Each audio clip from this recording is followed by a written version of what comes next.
Que les méditations de mon cœur et mes pensées t'honorent. Nous allons lire ensemble dans le livre de Psaumes, au chapitre 19. Nous allons lire le verset 15. Qu'elles te fassent plaisir, les paroles de ma bouche et les pensées de mon cœur.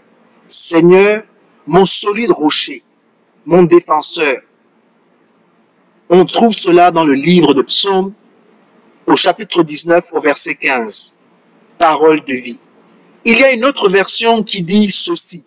Je lis Psaume 19, verset 15, cette fois-ci de 8 secondes. Reçois favorablement les paroles de ma bouche et les sentiments de mon cœur, ô Éternel, mon rocher et mon libérateur. Voyez-vous, dans la vie, nous voulons tous plaire. Certains se plaisent à eux-mêmes, d'autres plaisent aux hommes, certains cherchent à plaire à Dieu. Tel était le cas de David. L'harmonie du cœur et des lèvres est nécessaire à l'acceptation devant Dieu. Vous voyez, il est important pour chacun de nous de mesurer ce que l'on dit. Il est important pour nous de dire ce qui est juste et de dire ce que la parole de Dieu dit. Nous sommes conscients et nous devons être conscients que par notre bouche, nous pouvons influencer notre atmosphère, nous pouvons influencer la vie des hommes et des femmes, nous pouvons influencer la vie de nos enfants, nous pouvons influencer même la vie de notre nation. Mais il est important pour nous de savoir comment parler. Et beaucoup d'hommes et de femmes aujourd'hui ont des problèmes dans ce monde parce qu'ils ne savent pas parler. Ils ne savent pas se parler à eux-mêmes et ils ne savent pas parler aux hommes. Ils ne savent pas parler lorsqu'il y a des difficultés. Ils ne savent pas résoudre les problèmes en parlant. Et alors, ils se perdent. Et aujourd'hui, j'aimerais pouvoir avec vous découvrir quelle doit être notre position. Que devons-nous faire? Comment devons-nous parler? Comment devons-nous veiller sur notre bouche afin que notre bouche ne puisse dire que des choses qui sont bonnes? Et comment pouvons-nous parler de telle manière que nous allons nous réjouir des fruits que notre bouche produit? Voyez-vous, dans la vie, nous voulons tous plaire. Certains se plaisent à eux-mêmes, d'autres plaisent aux hommes, certains cherchent à plaire à Dieu. Tel était le cas de David. L'harmonie du cœur et des lèvres est nécessaire à l'acceptation devant Dieu. Lisons ce verset qui illustre mes propos. Ésaïe, chapitre 29, verset 13, la Bible dit, « Le Seigneur dit, quand ce peuple s'approche de moi, il m'honore de la bouche et des lèvres, mais son cœur est éloigné de moi, et la crainte qu'il a de moi n'est qu'un prétexte, des traditions humaines. » Ici, Dieu est en train de nous dire qu'il est important que ce que nous avons dans le cœur puisse être en phase avec ce que l'on dit. C'est ce qui nous permet d'être des hommes et des femmes justes. Quand on est hypocrite, cela veut dire que dans notre cœur, nous avons des pensées qui sont contraires à ce que l'on dit. Oui, les paroles mielleuses ne vont pas forcément produire ce que nous voulons que ces choses-là produisent. Parce que les paroles que nous disons trouvent leur origine dans notre cœur. Et la Bible ici est claire qu'il y a énormément d'hommes et de femmes qui louent Dieu de la bouche. C'est-à-dire que quand ils parlent de Dieu comme s'ils connaissent Dieu, ou ils parlent de Dieu comme s'ils aiment Dieu, ils parlent de Dieu comme si leur cœur est rempli de la parole de Dieu, or qu'en réalité, ils ne connaissent pas Dieu. La vérité, c'est que leur cœur est plein d'orgueil. La vérité, c'est que leur cœur est plein d'envie. La vérité, c'est que leur cœur est plein d'amertume.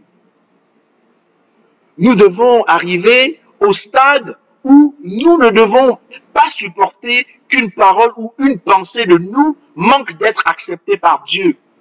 Lorsque nous parlons, nous devons plaire à Dieu. Nous devons être en harmonie avec Dieu. Nous devons être en accord avec Dieu. C'est quand nous nous unissons à Dieu, lorsque nous acceptons de parler comme Dieu parle, que les choses dans notre environnement changent. Que les choses qui n'étaient pas On peut les appeler comme s'ils étaient. Et c'est ça la foi. Mais cela commence dans le cœur. Vous voyez, il est important pour nous d'être vrais avec nous-mêmes. On peut dire des choses pour pouvoir tromper les gens. Mais une chose est certaine, on ne peut pas se tromper soi-même. Car la vraie nature de qui nous sommes se trouve bel et bien dans notre cœur. Lisons ensemble Proverbe 10 au verset 11. La Bible déclare, « La bouche du juste est une source de vie. La violence couvre la bouche des méchants. » Vous voyez très bien que donc celui qui est juste doit pouvoir procurer la vie. Non seulement la vie pour lui-même, mais la vie pour les hommes et les femmes qui sont autour de lui. C'est-à-dire que quand il y a un problème, nous ne devons pas venir pour envenimer la situation. Mais nous devons venir et parler afin de pouvoir trouver une solution. Afin de pouvoir permettre aux hommes et aux femmes de se réconcilier. Afin de pouvoir permettre aux hommes et aux femmes de vivre en harmonie. Notre parole ne devrait jamais être là pour pouvoir semer la zizanie et la discorde et la mésentente entre les hommes. Mais il y a des gens qui aujourd'hui sont devenus des spécialistes. Ceux qu'ils aiment voir, c'est deux frères qui sont en train de se cogner les têtes. Ceux qu'ils aiment voir, c'est deux sœurs qui sont en train de se chamailler. Ceux qu'ils aiment voir, comme on le dit souvent dans le jargon gabonais, ils aiment voir les clashs. Alors ils disent certains mots, ils disent certaines phrases, ils racontent certaines histoires, tout simplement parce qu'ils veulent voir la zizanie.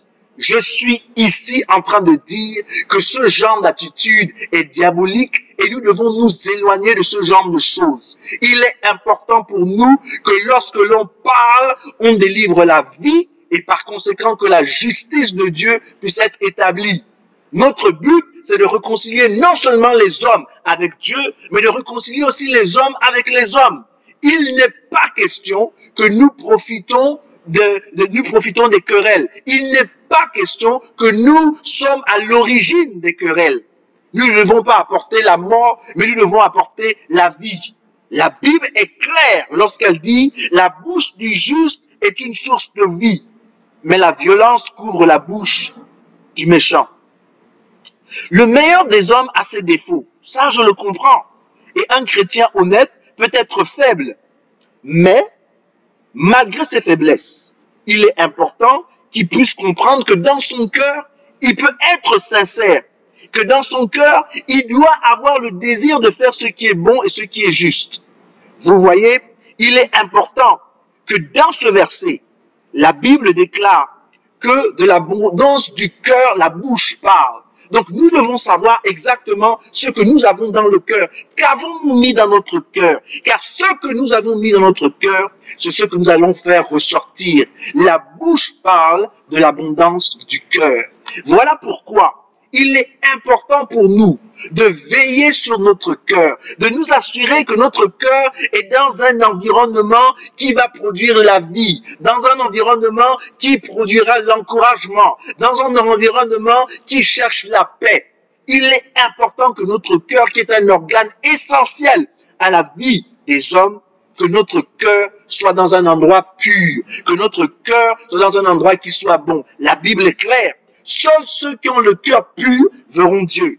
Parce que un homme qui n'a pas le cœur pur ne peut pas voir Dieu. Il faut que son cœur soit purifié. Je comprends maintenant pourquoi David disait, Seigneur, je garde ta parole, je chéris ta parole dans mon cœur, afin de ne point pécher contre toi. En d'autres termes, nous ne pouvons pas nous empêcher de pécher si nous n'avons pas la parole de Dieu dans notre cœur. C'est la parole de Dieu dans notre cœur qui nous garde et qui nous préserve de tout mal. Et donc cette parole, nous devons la chérir, nous devons la chercher et nous devons la mettre dans notre cœur afin de ne point accomplir les œuvres de la chair, mais de faire les œuvres de l'esprit. Dans Matthieu, chapitre 12, versets 36 à 37, la Bible dit ceci.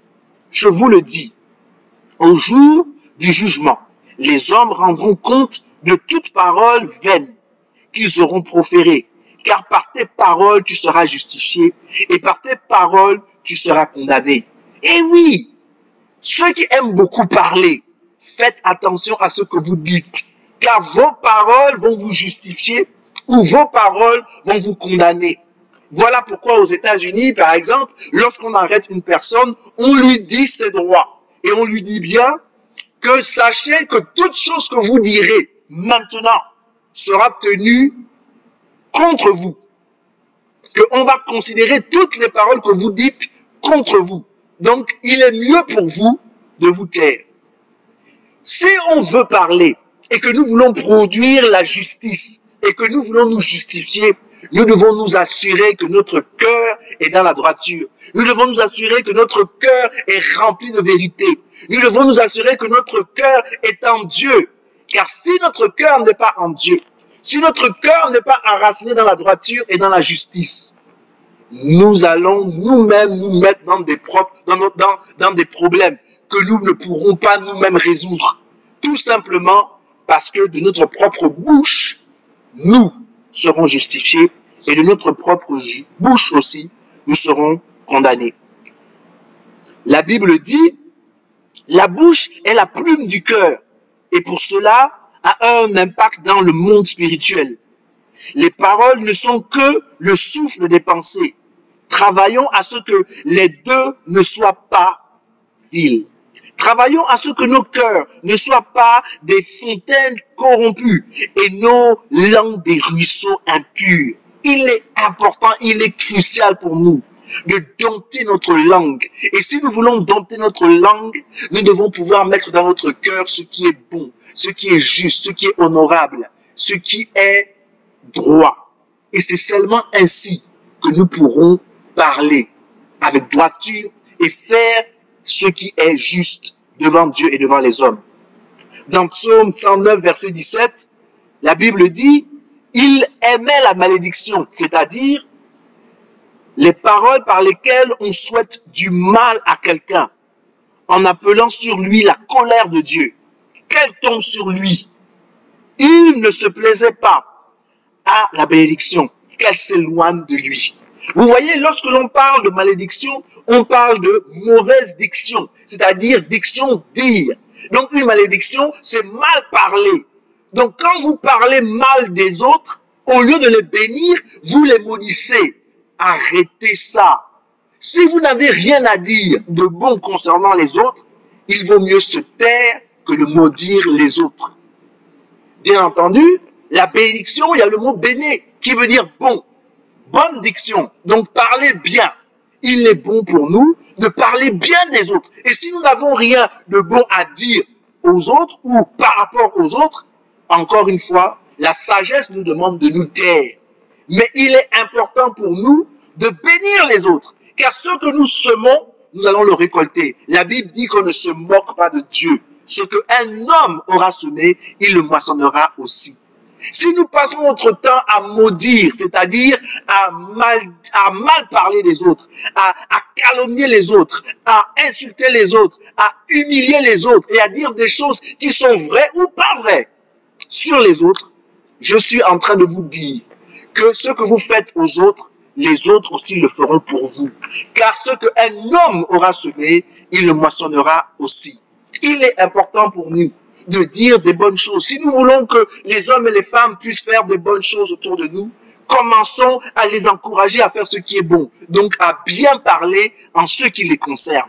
Oui, nous devons bénir les autres. Si nous voulons être bénis, bénissons les autres. La Bible est claire. Pardonnons aux autres, que Dieu va nous pardonner comme nous pardonnons aux autres. Et alors que nous bénissons les autres, Dieu, bien entendu, va nous bénir. Je ne parle pas ici de bénir dans la bêtise ou dans la stupidité, mais je parle de dire du bien des autres. Quand quelqu'un fait bien, il est bon pour nous de le bénir.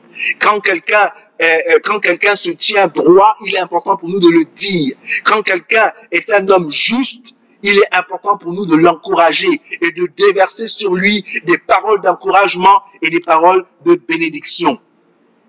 Nous ne devons pas nous nourrir du mal en pensée et en parole. En aucun cas, cela ne doit ou ne concourra à notre bien. Nous reflétons ce qui est au-dedans de nous. C'est important de savoir, c'est-à-dire que les mauvaises paroles que nous disons est une indication qu'en nous, il n'y a que des choses qui sont mauvaises. Si à chaque fois que vous ouvrez la bouche, c'est pour dire quelque chose de négatif, cela veut tout simplement dire qu'au plus profond de vous-même, il n'y a rien de bon. Donc, si vous voulez commencer à dire des bonnes choses concernant les gens, et vous voulez dire des bonnes choses concernant votre environnement, il est important que votre cœur soit au bon endroit. Il est important que votre cœur soit au centre même de ce que Dieu est en train de faire. Votre cœur doit être vous devez disposer votre cœur, remettre votre cœur dans les mains de Dieu et permettre à Dieu de façonner votre cœur. Vous allez me dire, mais Franck, comment faisons-nous pour façonner notre cœur? La meilleure manière de façonner notre cœur, c'est de nous rapprocher de Dieu. C'est de nous rapprocher de lui et de se rapprocher davantage de lui et d'être intime avec lui, de l'adorer à un tel point que on ne parle plus beaucoup avec lui, mais on gémit et on soupire et on communique avec Dieu, avec Dieu à travers des mystères. Et Dieu communique aussi avec nous à travers son esprit. Et alors qu'il est en train de circoncire notre cœur, alors qu'il est en train de transformer notre cœur, nous avons la possibilité maintenant de parler comme Dieu. Pourquoi? Parce que nous avons la pensée de Dieu au plus profond de notre cœur. Et donc tout ce que l'on dit prospère, tout ce que l'on fait réussit. On pense que c'est nous, mais ce n'est pas nous. C'est parce que nous sommes en train de décréter la parole de Dieu. Dieu lui-même dit qu'il veille sur sa parole afin que celle-ci s'accomplisse et que sa parole ne retournera jamais à lui sans pour autant avoir accompli ses desseins. Alors prenez cette parole-là et mettez-la dans votre cœur.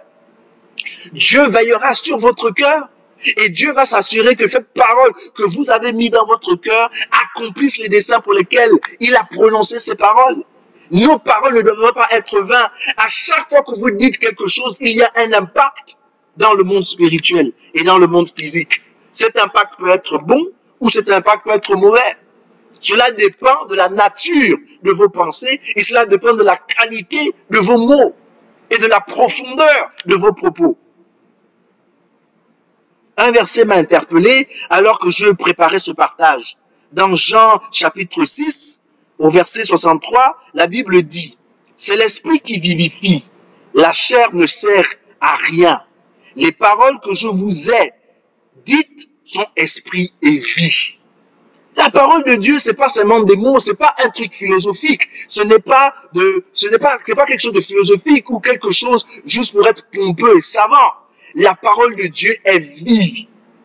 Au commencement était la parole, et la parole était avec Dieu. Et la parole était Dieu, et la parole a demeuré parmi nous, et cette parole est devenue chair. Jésus-Christ, lorsque vous avez cette parole en vous, vous avez Christ en vous. Et lorsque vous avez Christ en vous, vous êtes influencé par Christ. Et il est important que vous sachiez que celui qui vit en vous, donc Christ, la parole de Dieu qui abonde dans votre cœur, est beaucoup plus grand que celui qui est dans le monde. Donc par conséquent, quand vous résistez au diable, il doit fuir loin de vous.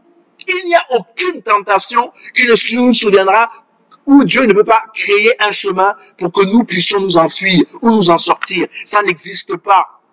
Résistons au diable. Mais on résiste au diable comment? Parce que nous avons la parole de Dieu en nous et que cette parole est devenue chair. Parce que la parole de Dieu est vie et elle donne la vie. Avez-vous vu ce qui sort de la bouche de Jésus, par exemple? Les paroles sont des esprits, soit des esprits purs ou impurs. Jésus disait souvent, je ne dis que ce que j'entends le Père dire. Il est important que nous commençons à parler comme Dieu parle. Si nous voulons avoir l'effet que Dieu a. Si nous voulons faire des grandes choses dans ce monde, nous devons parler comme Dieu. Et pour pouvoir parler comme Dieu, nous devons passer du temps avec lui. Nous devons être intimes avec Dieu. Nous devons avoir l'éthique de Dieu. Nous devons avoir les réflexes de Dieu. Nous devons avoir la pensée de Dieu. Nous devons avoir la parole de Dieu. Si nous voulons vivre une vie de succès et si nous voulons vivre une vie pleine de bénédictions. Voyons un autre verset dans Apocalypse au chapitre 16 au verset 13. La Bible dit, et je vis sortir de la bouche du dragon et de la bouche de la bête et de la bouche des faux prophètes 3 esprits impurs, semblables à des grenouilles. Donc vous voyez très bien que lorsque nous parlons et nous parlons de manière négative, il y a des esprits qui sortent de notre bouche. Voilà pourquoi vous avez des hommes et des femmes qui, quand ils rentrent dans la présence des gens qui étaient heureux, dès qu'ils disent un mot, tout le monde est malheureux. Dès qu'ils disent un mot, tout le monde se chamaille. Vous avez aussi des hommes et des femmes qui, lorsqu'ils rentrent dans un endroit, ils libèrent seulement une phrase ou un mot et l'atmosphère est complètement changée. les gens sont dans la joie, les gens qui pleuraient sont réconfortés, les gens qui étaient dans la douleur n'ont plus mal, les gens qui étaient perdus se retrouvent, tout simplement parce que quelqu'un a libéré une parole. Et donc, il est important pour nous de savoir quel genre de parole nous allons libérer. En d'autres termes, quel genre d'esprit nous allons libérer. Allons-nous libérer des esprits gentils, des esprits bons ou des esprits mauvais? C'est là où est la question. Allons-nous être des agents de ce qui est bon ou allons-nous être des agents de ce qui est mauvais? Faisons vraiment attention aux paroles de nos bouches et aux méditations de notre cœur. Mais quel est le remède? C'est dans le Seigneur que nous devons le trouver. C'est certain. On ne peut pas décider d'être bon tout seul. Il nous faut une puissance divine. Parce que ce n'est ni par la force, ni par l'intelligence, mais c'est par mon esprit, dit le Seigneur. Et c'est à cause de cela que nous devons et devrons le chercher. Nous devrons chercher Dieu pour qui il est. Parce que nous avons besoin de lui. C'est Dieu qui nous a créés. Et la vérité, c'est que si on ne se repose pas en Dieu, nous n'aurons jamais de repos. Lorsque Dieu a créé les étoiles, il s'est adressé aux cieux. Lorsque Dieu a créé les poissons, il s'est adressé à la mer et aux étendues d'eau. Voilà pourquoi les poissons trouvent tout leur être dans l'eau. Mais quand il a créé l'homme, il s'est adressé à lui-même. Il a dit, créons l'homme à notre image. Donc si nous voulons que notre vie ait un sens, il nous faut être connectés à Dieu. Nous ne pouvons pas être bons sans Dieu. Nous ne pouvons pas être justes sans Dieu. Peu importe ce que nous faisons, peu importe les efforts que nous faisons, nous ne pouvons pas accomplir la justice dans ce monde et la droiture sans Dieu. Parce que seul Dieu est bon et c'est parce que Dieu est dans nos vies que nous avons la possibilité d'être bons aussi. Oui, c'est seulement le Seigneur Jésus-Christ qui peut sanctifier nos langues et sanctifier nos cœurs, afin que nos langues puissent parler et nos cœurs penser à ce qui peut être agréable, à ce qui peut être pur et saint. Ne présumons pas de nous-mêmes, présumons de lui. Bâtissons avec ses paroles. C'est lui la parole et c'est lui la vie. Jésus a dit, je suis la vérité et le chemin et la vie. Il n'y a pas de débat pour cela. Il a dit, je suis la porte. Que celui qui a le Fils, c'est-à-dire Jésus, a la vie.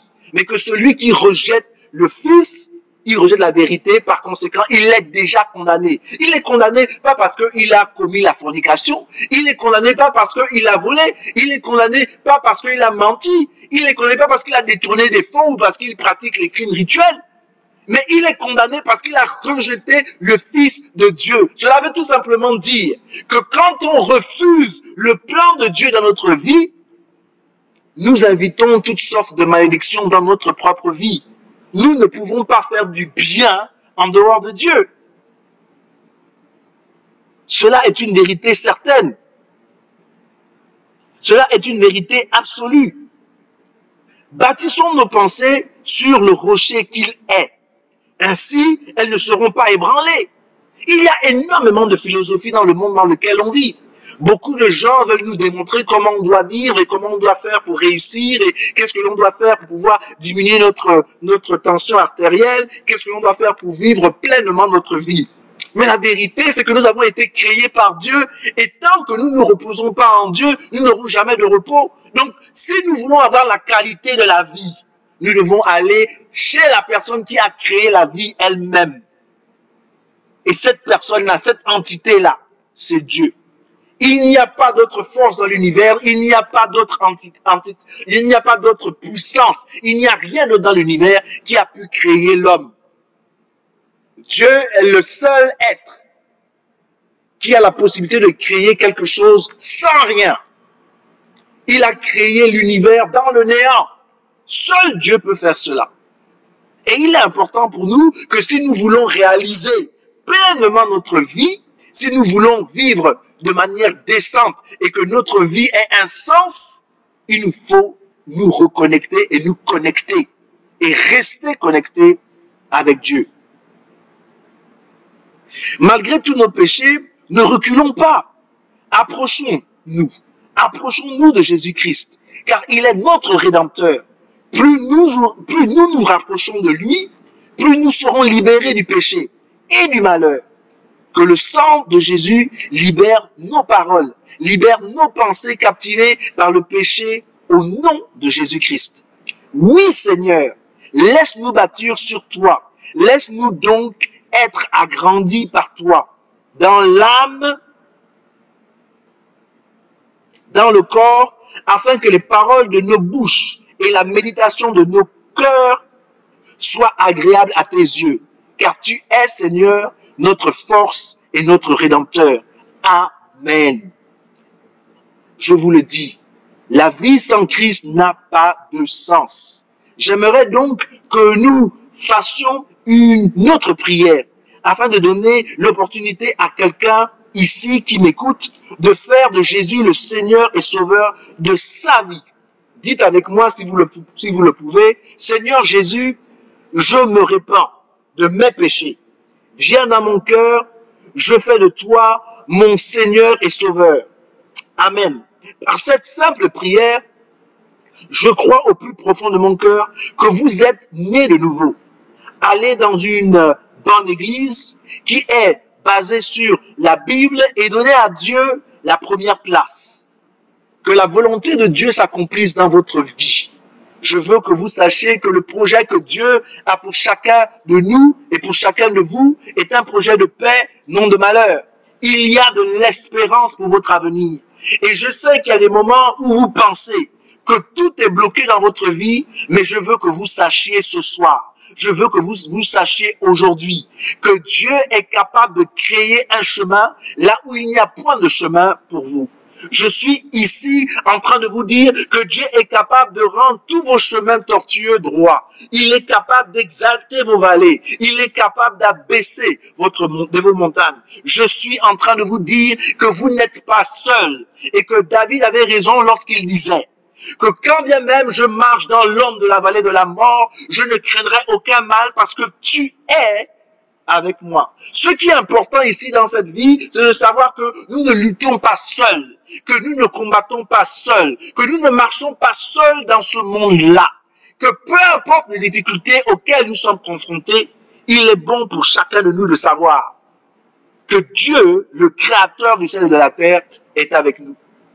J'aimerais pouvoir vous donner cette image, si vous avez la possibilité de pouvoir fermer vos yeux pendant quelques minutes, j'aimerais pouvoir vous voir, vous-même, imaginez-vous en train de marcher sur la plage.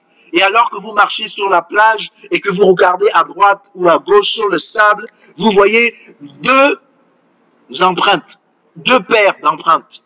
Bien entendu, c'est la vôtre et celle de Jésus-Christ. Et je veux que maintenant, vous vous voyez sur cette même plage en train de marcher. Mais cette fois-ci, il y a une tornade et il pleut de manière farouche et vraiment les problèmes sont en train de vous envelopper et il semble que c'est compliqué, que c'est difficile et qu'il n'y a aucun chemin pour vous, aucun chemin créé devant vous et vous avez l'impression que là, vous allez périr. Et alors vous êtes en train de regarder autour de vous et à votre grande surprise, vous vous rendez compte qu'il y a seulement une seule paire d'empreintes. Et vous vous posez la question de savoir, mais où est Dieu là où quand j'ai besoin de lui? Je suis ici en train de dire que Dieu a dit qu'il sera avec nous jusqu'à la fin des temps. En fait, Jésus a dit qu'il part vers le Père pour nous préparer une place, mais qu'il ne nous laissera jamais seuls, qu'il enverra son Saint-Esprit, et son Saint-Esprit va témoigner de lui et va nous rappeler toutes choses qu'il nous a dit. Nous ne sommes pas seuls. À ceux qui ont donné leur vie à Christ, à ceux qui s'accrochent à Dieu, je veux que vous sachiez aujourd'hui que vous n'êtes pas seuls. Dieu est avec vous. Et quand vous regardez autour de vous, malgré les difficultés auxquelles vous traversez, et que vous pensez que Dieu n'est pas là, j'aimerais vous dire que ce que vous voyez, les empreintes que vous voyez sur le sol, ce ne sont pas vos empreintes, mais ce sont bel et bien les empreintes de Christ qui est en train de vous porter. Ce que je suis en train de dire, c'est que c'est tellement compliqué et tellement difficile que Dieu lui-même le sait. Alors il vous entoure, il vous soulève et c'est lui qui marche avec vous. Vous n'êtes pas seul. Et voilà pourquoi je suis d'accord avec ce verset qui dit que si Dieu est avec moi, qui peut être contre moi? Que si Dieu est avec moi, de qui aurais-je peur? Oui, la Bible dit que si je mets ma confiance en Dieu, je ne serai jamais déçu. Oui, je ne serai jamais déçu. Et que mes ennemis ne triompheront jamais sur moi.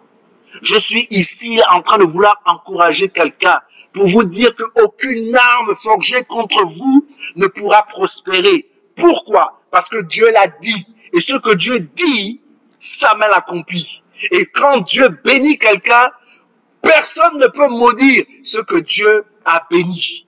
Et même si les gens oseraient ou voudraient maudire, ils commenceront par dire « je te bénis » parce qu'ils ne peuvent pas maudire ce que Dieu a béni. Que Dieu bénisse sa parole, que Dieu vous encourage. Je prie sincèrement que la méditation de mon cœur et les pensées de mon cœur puissent être honorables à Dieu et que Dieu puisse accepter ce qu'il y a au plus profond de mon cœur, parce que j'ai permis à Dieu de toucher mon cœur, j'ai permis à Dieu de vivre dans mon cœur. Et donc, je vous encourage, vous tous, à vous rapprocher de Dieu et à expérimenter la bonté, la grandeur et la magnificence de Dieu. Que Dieu se manifeste pleinement dans vos vies. Au nom de Jésus, j'ai prié. Amen.